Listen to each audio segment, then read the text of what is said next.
Hello and welcome to the Klassiki podcast. I'm your host, Sam Goff. Klassiki is your window into the world of Eastern European film. Subscribers gain access to our library of classic and contemporary titles, as well as filmmaker interviews, video introductions, program notes, and more. You can sign up for a free trial today at klassiki.online. If you enjoy the show, don't forget to subscribe in your podcast app of choice. And remember, you can get in touch with us at podcast@klassiki.online. It's that time of year again. As every film fan knows, October is horror season.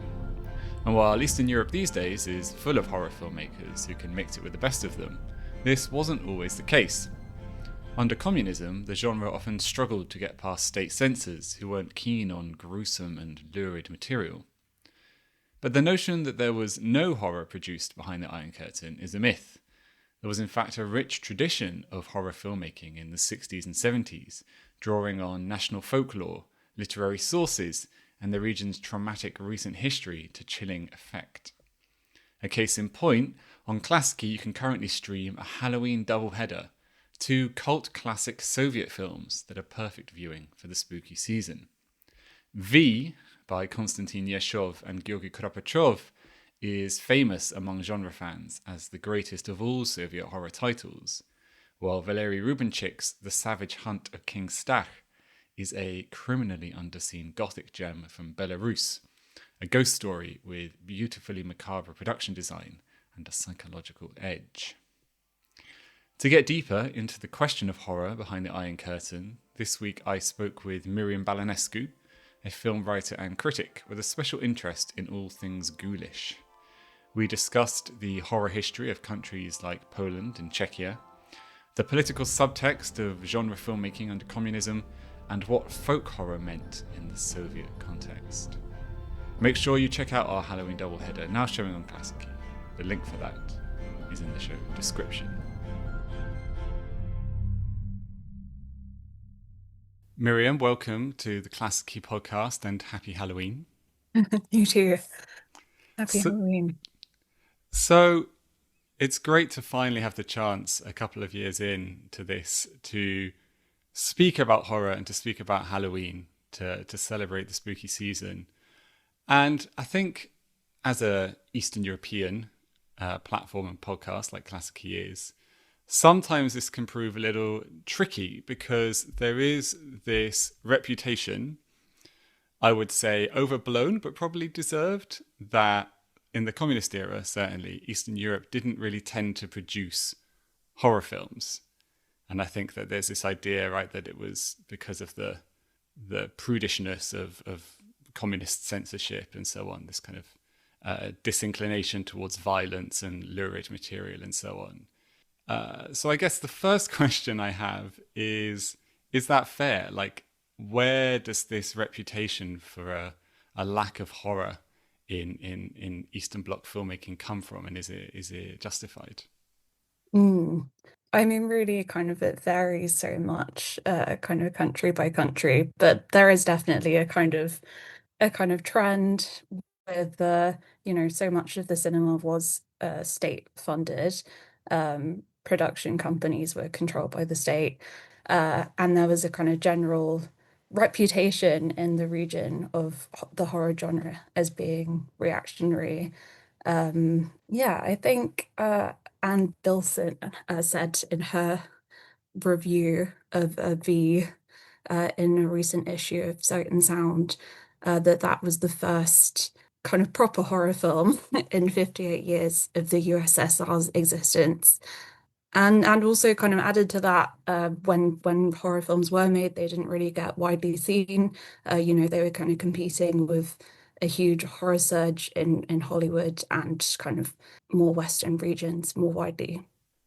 I'm glad you said straight off the bat, because it's the thing the idea I'm always trying to instill in people is that this region, even at the heights of kind of whatever fantasies of communist repression people have, like, well, even at the heights of that, these are very diverse region in terms of styles and influences and degrees of kind of liberty of expression and so on. Like, we do have to talk in these differentiated terms.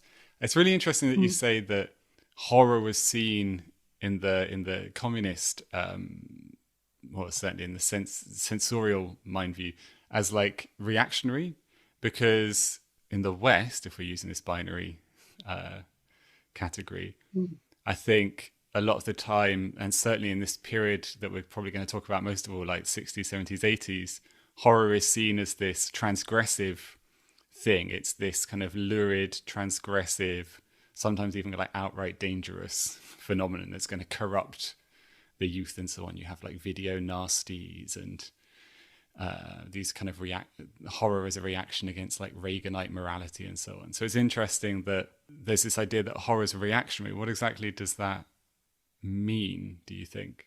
That's a good question. That's kind of what Anne Bilson was saying. Yeah, and I guess there's kind of so little horror that was kind of coming out that it's kind of difficult to kind of really give any proper kind of key examples. I guess it's to do with the idea. I think there was actually quite a lot of overlap between kind of conservative morality in the West and kind of official morality in the Eastern Bloc in terms of lurid and transgressive and gruesome material being basically like corrupting of innocent young minds. And in like a context where there's a greater emphasis on like social engineering, then like that becomes more important. Mm. Well, we're here to talk about Eastern Bloc horror, so there must have been exceptions. Otherwise, this is going to be a very short conversation. And I know there are exceptions because a couple of them are screening on Klassiki as we speak. So let's get into that. Like my idea that I brought to you when I asked you to come on the pod was that there was this kind of wave of horror films from the kind of 60s through maybe to like the 80s in certain Eastern Bloc countries that kind of that flew in the face, as it were, of this anti-horror reputation that the region had. So starting with something like V that you've already mentioned, right? This Soviet horror fantasy film based on a story by Nikolai Gogol. Do you think I'm crazy? Is there a horror wave here to speak of, or do I need to change my tune? I think it is difficult to kind of call it a wave per se, in that I guess, it is a vast region, lots of kind of difficult and different kind of political situations within each country, lots of different situations in terms of film funding, and the film industries there. So it is quite kind of disparate. I think there are kind of a few films which have kind of folky themes that you can link together. So yeah, the King's Stakh and the Savage Hunt, and then as well, kind of in Poland, there's Locus, which is a film from 1970, which is quite similar to King's Stakh and the Savage Hunt. It's about a pastor who's also kind of studying folklore and so kind of folk legends. And he's gone to 19th century Lithuania, and then kind of discovers horrors there. It kind of there's also in Yugoslavia a quite popular TV film called The She Butterfly from 1973, which also kind of drew on Slav. AKA Lepteritsa. Yeah. If people are looking for that one Um, on Letterboxd, you'll probably find it under Lepteritsa. and yeah, that's a kind of major one. But then kind of apart from that, I think you do get a kind of a real kind of burst of horror films in Poland in particular that aren't related to folklore really. So you have Mother Joan of the Angels, released in 1961, which is a convent set horror about satanic possession and sexual repression, kind of in the vein of Ken Russell's The Devils.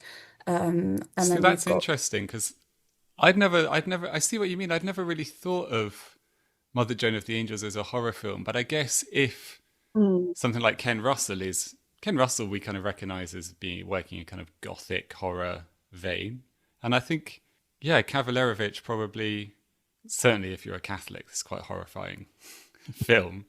Mother Joan of the Angels. So yeah, I guess okay. Maybe I'd been thinking about that one wrong. What else have you got coming out of Poland?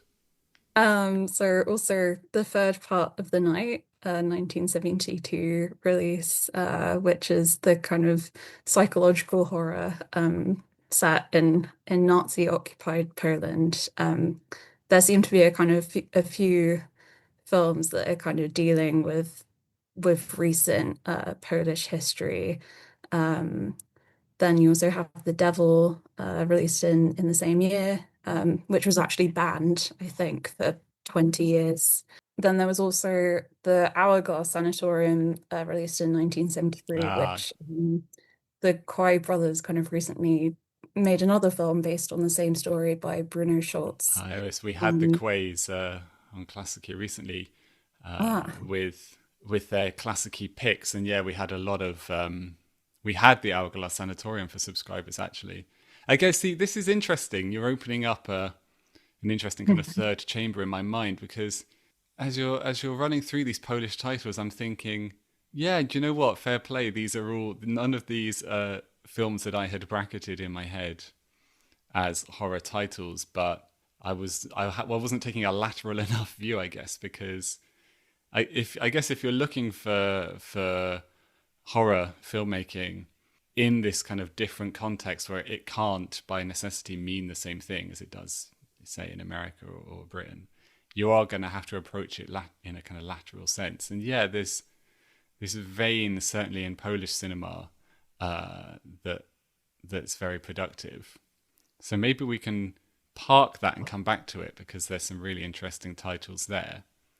But let's maybe just jump back to this folkish uh, strand that we were talking about before. I don't know if you want to call it folk horror. That's a very trendy term nowadays. It's kind of been corrupted and diluted from its original meaning, but maybe it's a way into talking about it. I think my sense is that the reason there are a number of these kind of folklorically influenced horrors is because it was always a way for artists to kind of navigate the system of censorship and blockages was to appeal to, say, like literary heritage or kind of national history or national culture as a way of kind of proving the wholesomeness, if you like, of the material that they were working with. And so obviously like things like kind of national myth and folklore and legend help to, what's the word, to defang, ironically, the material that they're working with. And that's certainly the case with something like V, for instance, if we want to land on that one for a second. Why do you think V has such a big reputation? It's a big fish in this small pond of, Eastern Bloc horror filmmaking that we're talking about. definitely. I mean, I know it was kind of said that that they're kind of leaning into folklore was a kind of way to get around restrictions with Mosfilm, I think that was the production company, and kind of convince the producers that there was kind of cultural value. And it's also, I think, as well a kind of way to almost redress and kind of subsume local traditions and kind of put a new spin on some of that mythology.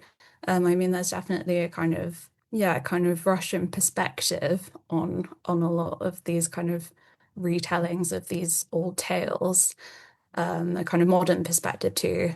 That kind of tension between past and present seems to be kind of such a key theme in the film.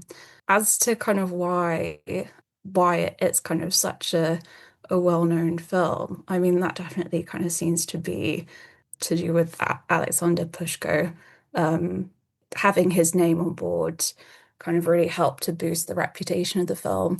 So yeah, It's kind just to sorry to jump in, but just to clarify, so yeah, this the named directors of V are Konstantin Yershov and Georgi Kropachyov, who were these kind of first time feature filmmakers, but the what would the translation be in English? I guess the kind of art direction of the film is being handled by this guy Mhm. Alexander Patushko, as you say, who was a huge name, like mainly in animation in Soviet film. I think called the Walt Disney of.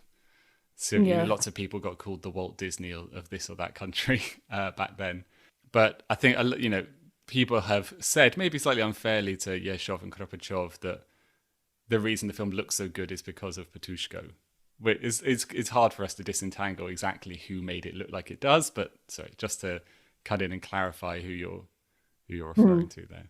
Yeah, and it's kind of really interesting looking at reviews, both old and new, of the film. Kind of so often go straight away to talking about the special effects.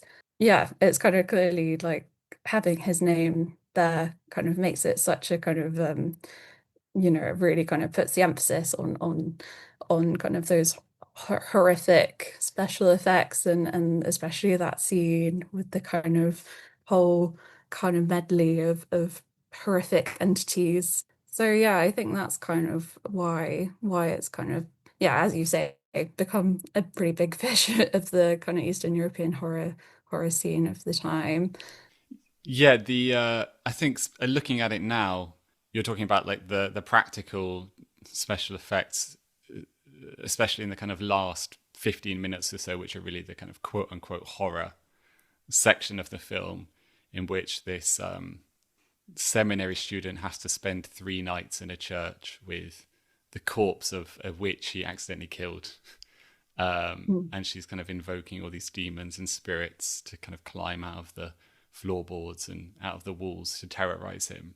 And yeah, you can definitely see the influence of, say, animation if you're looking for kind of the Patushko fingerprints on the film there. And I think it, like, the appeal of it now as kind of a cult film is precisely the charm of these practical effects.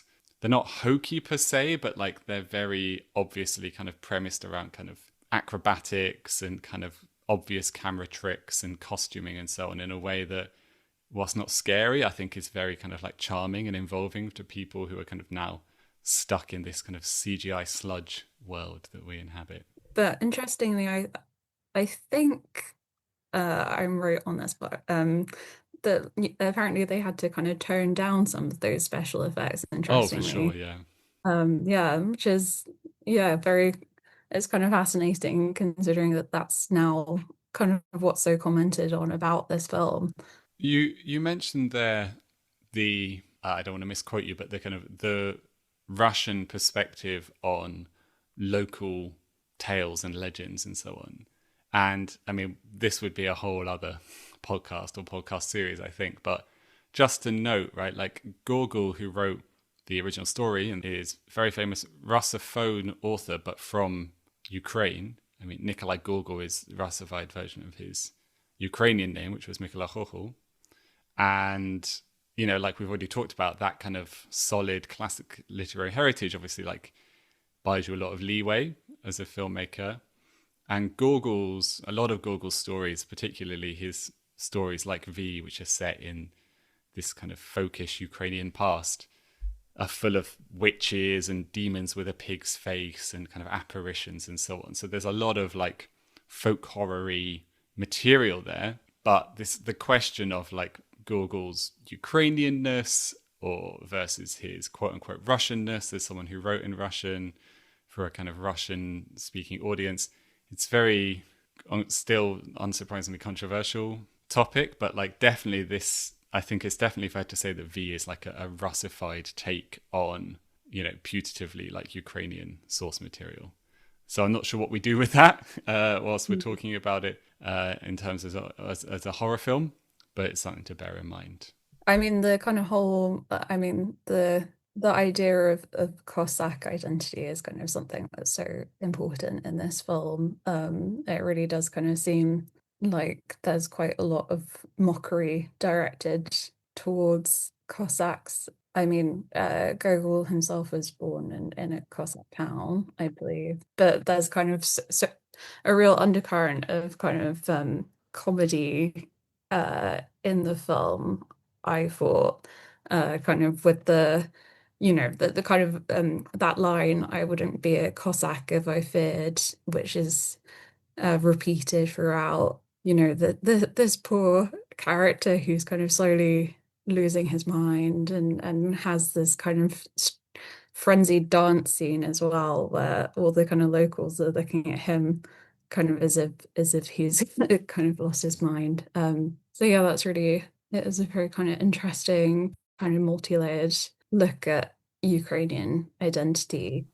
I mean, Um, I would say that a lot of that just is in Gorgel as well. I mean, Gorgel is drawing on these kind of traditions of folk storytelling where there are these stock characters who are often kind of like Syria comic in nature, like a bumbling drunken guy or a shrewd wife or so on. And so he's kind of playing with these kind of what's the word, archetypes. But then obviously when a Russian director comes in and repurposes them for a Russian language film, yeah, obviously that the question gets more complicated. If we're talking about folk horror in this period, like end of the 60s for V and then maybe moving into the 70s, then a lot of people, a lot of horror fans' thoughts are going to go to Britain and to the kind of classic folk horror films from the beginning of the 70s, like Witchfinder General, The Blood on Satan's Claw, maybe later on Wicker Man, and so on. And this was something I was very interested to get your take on, whether you see a link between those folk horror films coming out of Britain and some of these films we're talking about from Eastern Europe. So like one very obvious parallel is Matthews's Witchfinder General with the great Vincent Price, classic British folk horror staple. And then a film from Czechoslovakia, which came out in 1970, Witch Hammer by Otakar Vavra, which is again is like a witch exploitation film about witch hunts and mining the kind of paranoia of the witch hunt frenzy for these kind of horror purposes. Do you see a parallel between what's happening, say, like in Britain in the beginning of the 70s and some of these things coming up in like Central and Eastern Europe, or am I pushing that too far? I definitely think there is a kind of parallel, especially in some of the films that I mentioned coming out of Poland. Films about kind of demonic possession, sexual repression. I guess the kind of interesting thing in a comparison of Witchfinder General and Witchhammer is, it's kind of coming out of a legacy of films, which is about the kind of horror of humanity as opposed to the supernatural. Mm. Um, the Savage Hunt of King Stakh is kind of slightly more in that vein, in that the kind of supernatural goings on are kind of exposed as, a kind of ruse, a ploy by one character to get his hands on this kind of estate. It's basically a Um, Scooby-Doo episode. Yeah, basically. So you could kind of see the Savage Hunt of Kingstock kind of also in that vein, but it kind of feels slightly less so. And then, you have Witchhammer and Witchfinder General, all of these films are kind of, that they're kind of categorized as horror, but I guess it kind of comes back to I think what we were saying a bit earlier about kind of the parameters of horror and what can you actually defined as horror. So yeah, it kind of breaks away from the supernatural tradition. So yeah, definitely interesting to look at Witchhammer in that context.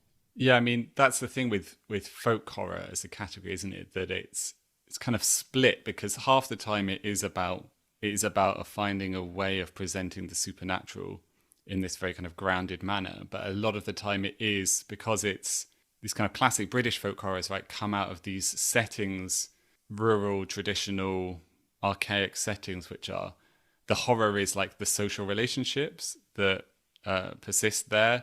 It's the paranoia, the superstition, the tradition. That is the kind of root of the horror, and like certainly, like Witchfinder General, for instance, like that's set in the English Civil War, so it's about that kind of paranoia and persecution that comes with that like secular conflict. And then obviously something like Witchhammer in the context of Czechoslovakia after the Soviet invasion. I think lots of people have drawn out a kind of a communist persecution subtext to the witch hunting narrative there. I want to just circle back to those Polish films that you were bringing up before, suggesting that there was this little Polish strand that moved away from that folky horror into a slightly more kind of diverse genre direction. And you mentioned Mother Joan of the Angels by Yershov, the third part of the night, a film like so many post-war Polish films, like informed by the horror of the Holocaust. So there's like a kind of psychological horror aspect to that. And then you mentioned a film that, again, it hadn't really occurred to me to think of it as an out-and-out horror film, but absolutely, I can totally see the argument there, and which is again informed by the Holocaust, which is The Hourglass Sanatorium by the great Wojciech Haas. Listeners might remember my conversation with Michael Brook about Haas a couple of seasons ago. And there will be more Haas on the podcast coming up later this season, little sneak preview there. So in what ways is The Hourglass Sanatorium horror adjacent for you? And maybe you might have to give a quick rundown of the ludicrous plot in order to answer that question, which is a thankless task, but I'll leave it in your capable hands. Essentially, it kind of as the kind of title implies, it's about a man visiting a sanatorium where I guess kind of the dimensions of time seem to collapse. Yeah, and it's kind of psychologically, kind of entering in interesting psychological recesses, and it's quite kind of strange and creepy kind of occurrences taking place. I don't know if that's a good kind of summary, but I guess that's essentially kind of the starting point is you know, slightly kind of Thomas Mann adjacent story by Bruno Schulz. Yeah. And you could Yeah. certainly imagine the set of the sanatorium that they're shooting at. You can certainly imagine it without too many alterations being adjusted reused for a horror film, for some kind of haunted mansion. I'm thinking of that sequence where he's in a room with all of these mannequins. I could certainly imagine setting a pretty spooky sequence there. Yeah. I guess there's that question, isn't there, of like the voyage into the mind and into the past. Like it's almost like a kind of ghost story. This guy kind of reliving his childhood in the Jewish ghetto, but that idea of haunting becoming this kind of metaphysical thing for Schultz and for Haas, that it's not a ghost story in the sense of a guy being terrorized by a ghost, but it's more about a guy being terrorized by himself and like, the image or the vision of his father. Definitely. I wonder if there's even a kind of comparison there to be made with V, in that also feels like quite a psychological horror to me, or that it could be considered a psychological horror. You don't quite know what's real and what's not. I guess one interpretation of it could be that there is no witch. That he's just kind of imagining the whole thing in a kind of drunken blear. So it's like about his guilt at having caused the death of this young woman in that Yeah, sense. Right, and yeah. I mean, yeah, there's kind of such an interesting thing happening in that film with this kind of ironic strand running through the whole thing, which is the kind of question of who is the real sinner.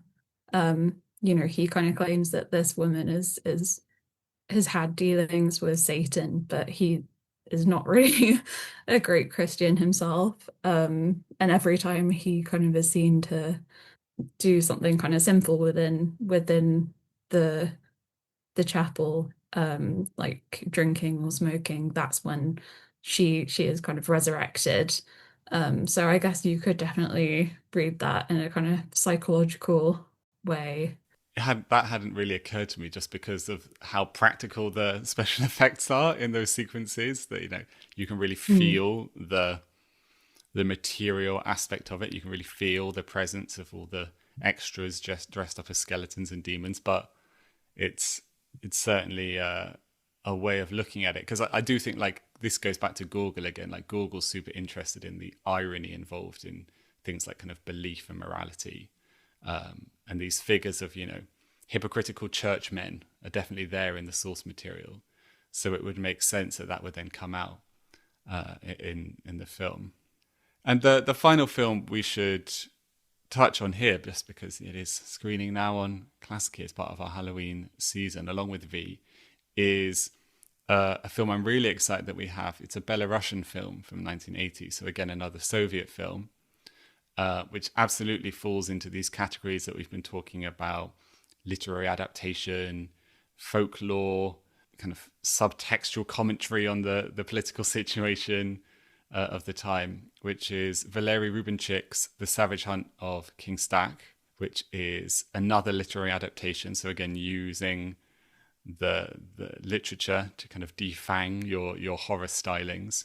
It's an adaptation of a very celebrated Belarusian author called Vladimir Karakievich. And we've kind of touched on it already, and I think we may have even spoiled it already, but hopefully people can still enjoy watching it on Klassiki. It's about a kind of turn of the century, what would you call him, like an anthropologist or some kind of An scientist? ethnographer, An correctly? ethnographer, yeah, maybe. Kind of traveling the swampy, misty backwaters of Belarus, stumbling across a horribly spooky mansion with a slightly unhinged woman living there who is terrorized by the ghostly figure of the titular King Stakh, who was a medieval warlord whose kind of vengeful spirit is terrorizing the neighborhood. Where does the Savage Hunt of King Stakh fit into this piecemeal narrative that we've been telling here about horror films in this period? It's a really interesting, yeah, I think slightly kind of maligned gem in that I think when it came out, it got quite disparaging reviews. So the New York Times called it drab in their 1982 review.